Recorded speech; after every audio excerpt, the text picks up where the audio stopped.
Even comparing to EnergyWeb did a 150% move. If Telcoin even does that 150%, look, it'll take you basically exactly to the 236.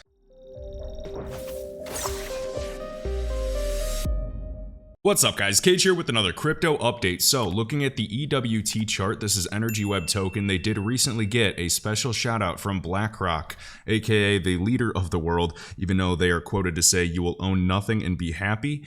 I don't think they're necessarily a good guy in this equation.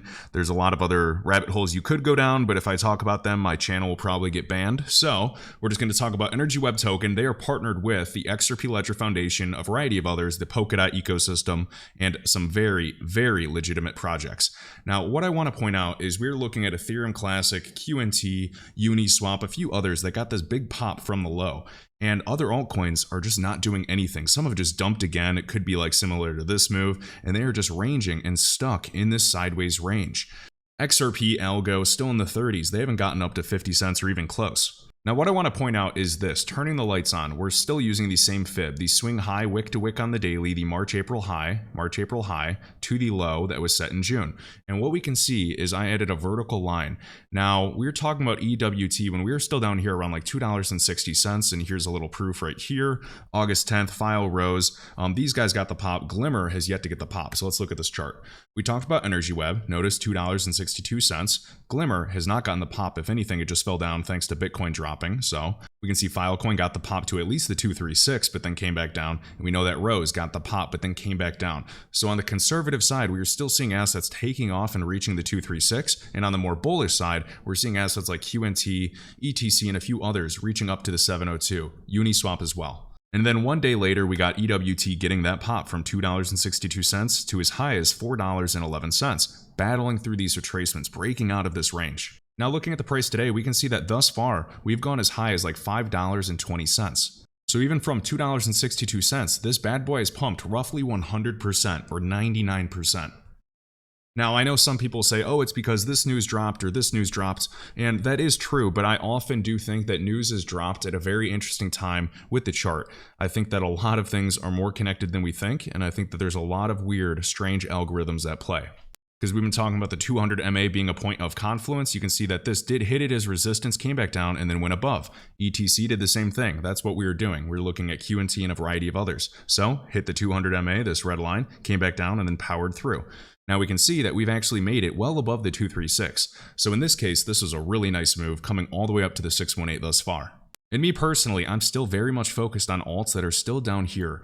So what I want to show you is this. I added a vertical line for Ethereum Classic, give or take when we really started moving. Notice right here about July 16th. Now, EnergyWeb didn't actually get that pop until maybe August 10th, August 11th, okay? That's roughly 25 days apart. So Ethereum Classic, in this case for this big push, was leading EWT by almost 1 month.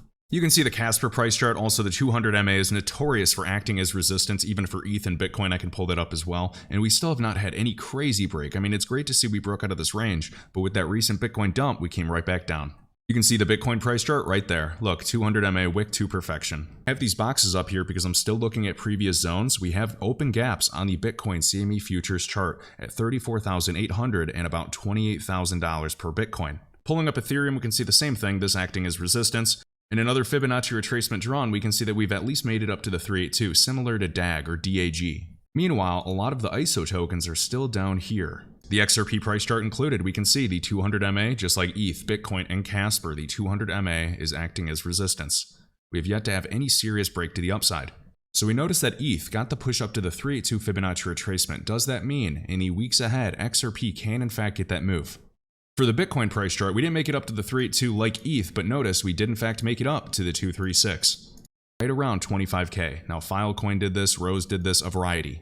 We can see that Rose did this, up to the 236, just like Bitcoin. We can see Filecoin did the same exact thing, that structure we are watching, and then Filecoin and Rose were leading us, and then EnergyWeb token did it as well. I'm still watching others like Glimmer, Remark, Telcoin, even Alliance Block, and as you can see, wick to wick, fib retracement, where did we go? We still made it up to the 236. Gal is another one that's teasing us. From the low, we've at least gone up 60%, but remember, others have still made it up like 200% or 150%. Telcoin, very similar structure. I mean, we got to push from the low. But remember, even comparing to like EnergyWeb, and we can look at this high. Even comparing to EnergyWeb did a 150% move. If Altcoin even does that 150%, look, it'll take you basically exactly to the 236 at 0.0031. Alliance block is another one. I mean, whether you're looking at the 200 MA, whether you're looking at Fibonacci retracements, whether you're looking at previous zones that are acting as resistance, as you can see at 7 cents, you can see up to 8 to 10, and we can see much higher levels as well, whether we're on the daily looking at these Fibonacci pivots or just keeping an eye on the RSI and volume. Hopefully you can see some of the similarities of this just very tight structure, and we got that break and all the buy volume. That's what we need to see right there, big green candles. We know Energy Web had some positive news. When we're looking at other altcoins, Alliance Block, Glimmer or Moonbeam, XRP, Algo, Casper, we have to question and say, okay, do we see their roadmap?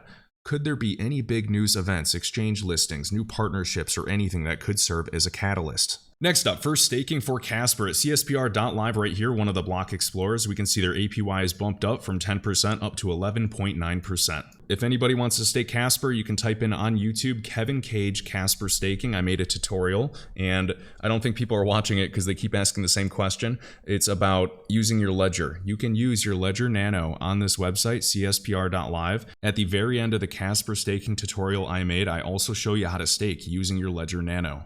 And if you need a crypto wallet, go to my Linktree in my Twitter bio, also linked below in this video description, and you can scroll right down to crypto wallet right there, or you can use the discount code to get your YubiKey. Touched on this last video, API 3 staking is at 21% APY, very nice. And this is the official link or the new link for staking your API 3. It is API3.eth/.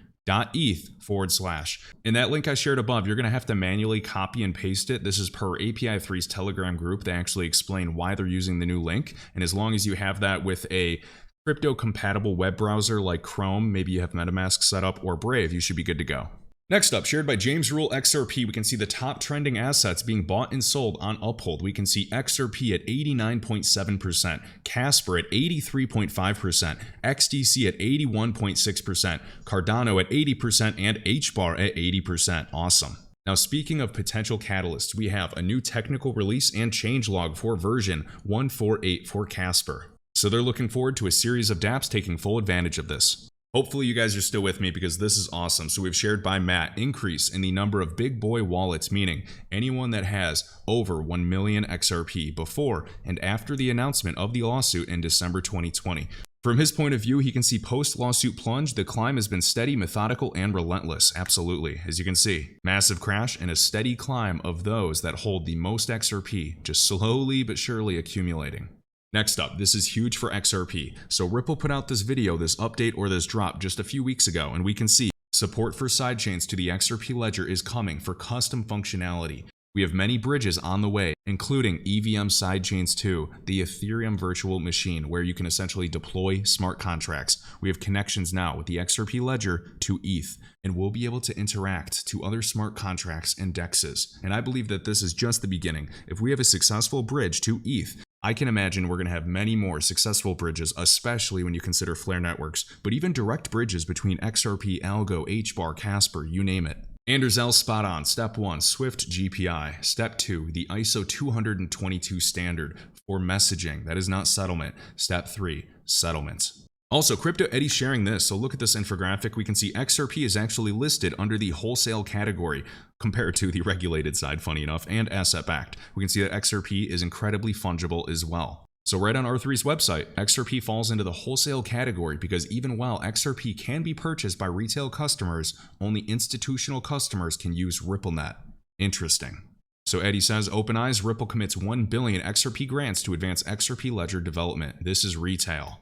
And last but not least, a couple nights ago, as soon as I got back to Puerto Rico, I hosted a webinar discussing what it takes to be an angel investor in the crypto and Web3 landscape. And this was with IronKeyCapital, a digital asset hedge fund that I'm an advisor for, but also with Jed Eng, the founder of AngelSchool.vc.